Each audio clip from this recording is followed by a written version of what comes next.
They do African competition. So All right. that's became African competition. So it's now an African competition, says for the qualifiers for the African Rowing Federation.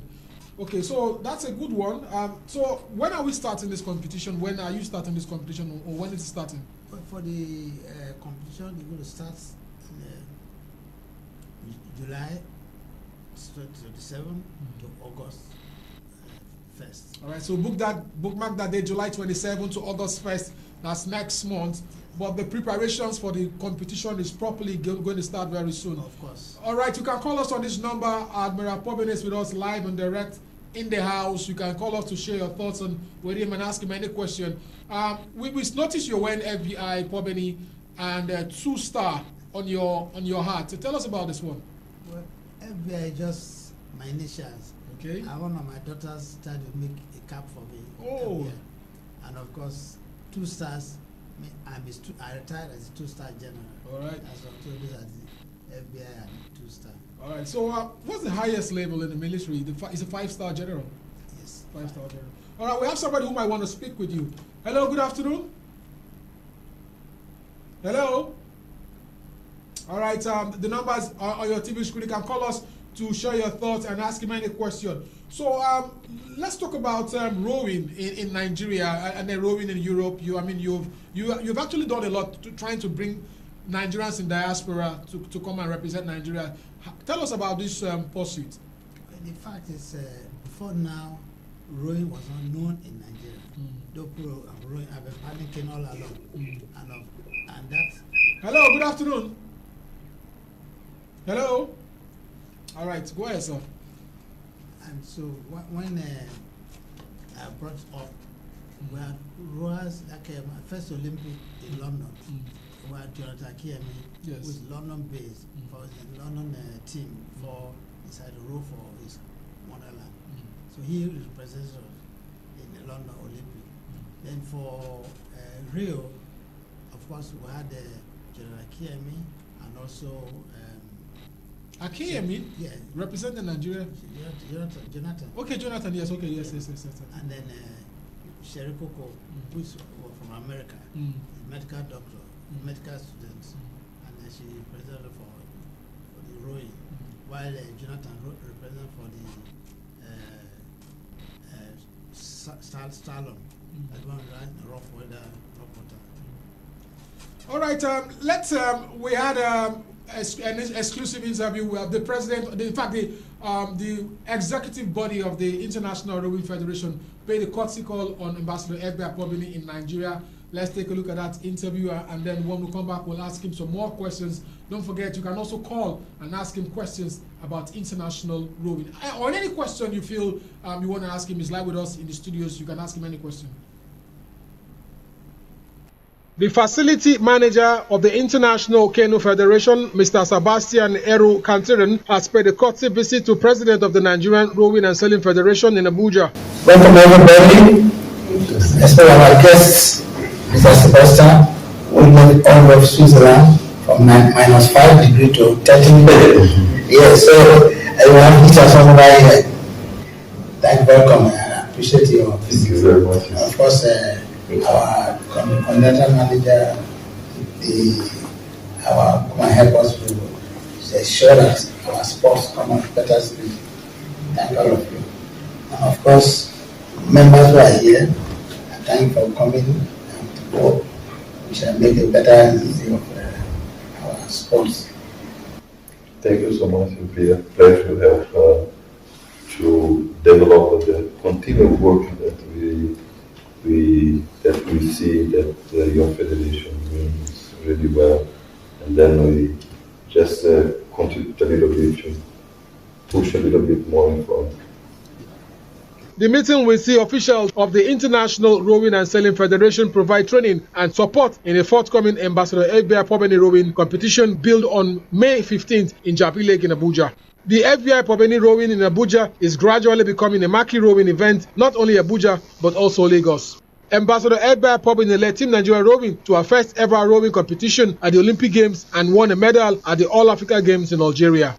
Sopriye Jaja, RSTV Sports.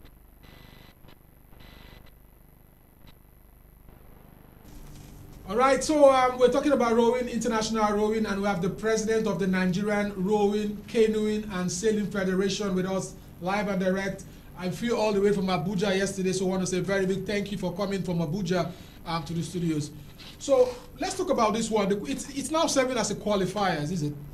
No, this one is not. Okay. This is just normal competition. Okay. And then the Paralympic West Africa. Okay. Okay. Then after the African. Okay. So there are more days. Yes. Then after in November, yes, there will be African qualifier. Okay. Which is a first in West Africa. So was that why we had the president? Yes. Yes. Sebastian. So, yeah, the international coach. He came to coach our athletes.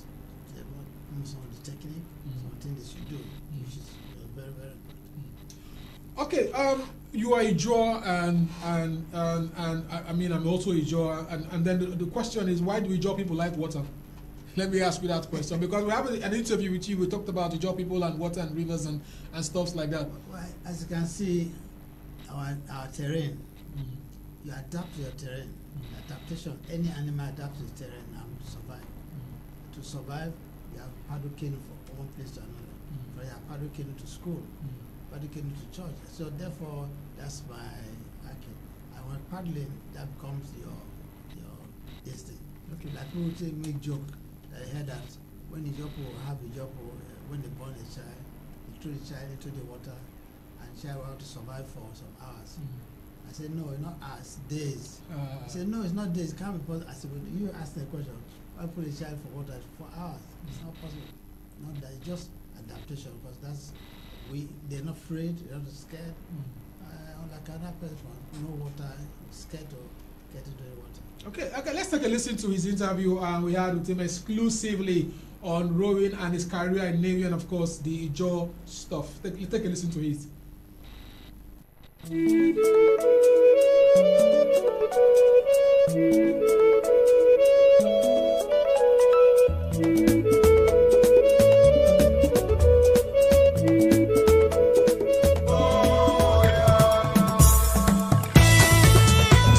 In my village, as an Ijaw man, I paddle canoe to go to school.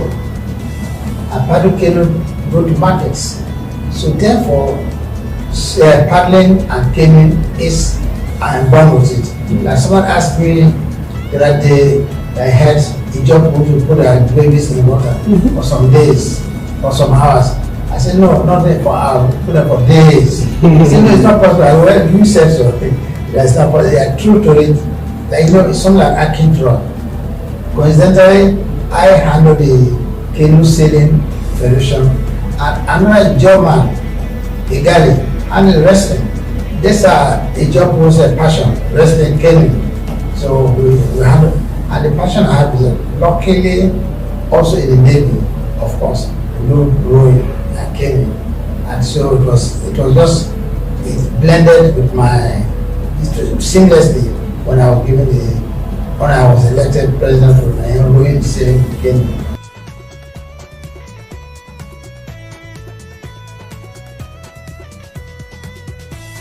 Yeah, when I came on board the federation, there were no boats, no canoe. It was a paddle theoretically, in, out, terrain. And we went to Tunisia for competition. I became very good last. And I said, no, this is not my gene. I said, my Porbeni, I don't take last. I must, like a warrior boy, I can't carry last. And I made sure we got our boats. I have 11 years at the port, cleared them, and with that, with boats availability, we started making till we had the first Olympic appearance in London. And after that, that's over just like Akiemi. And then after that, when I had the second appearance at Rio with Sherry Kuko and just Akiemi and Tuku. And of course, in Japan, we had 3 athletes, which all were the para-athletes and 2 able bearers, and they all performed their best. We just finished an event in Halifax, in Canada, for pre-Olympic qualification. We hope we shall get better results.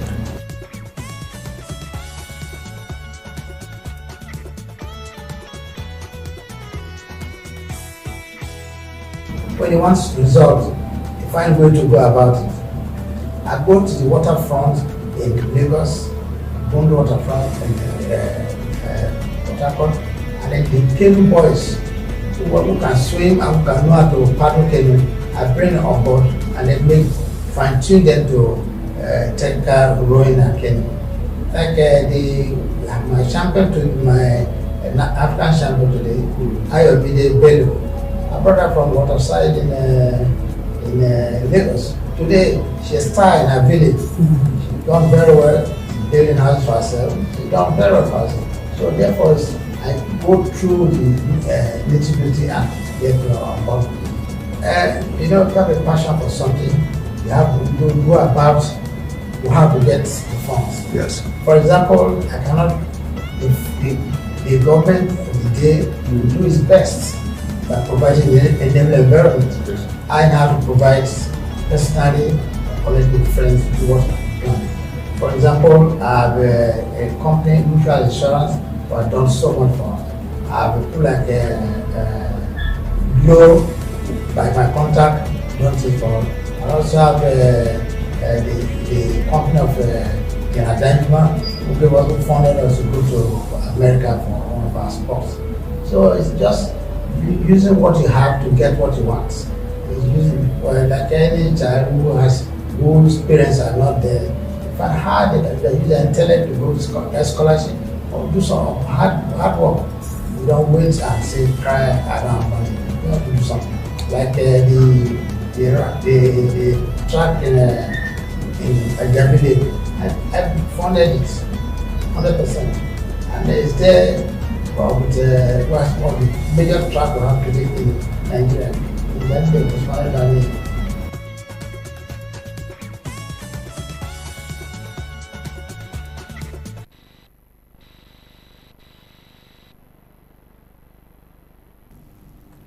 All right, so that's a question. 5 questions for Admiral Festus Porbeni. We had that one with him live in his premises.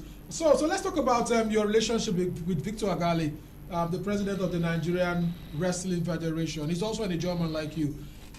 Like I said, we job into canoe wrestling. Coincidentally, we handle this at the federal level. I'm the president of rowing, canoe sailing, and the president of wrestling. So we just coincident. And Gali is junior brother. All right, good afternoon. Can you hear us? Please go ahead. Speak up and tell us what question you have for Porbeni. Speak up. Can you hear us? Hello? Okay, so you were making a point. So, I mean, we even last election Jalingo, we were elected for the Olympic Committee. He contested for position in the Olympic Committee. But it's a very, very articulate boy who has worked very hard in wrestling, and from internationally and locally.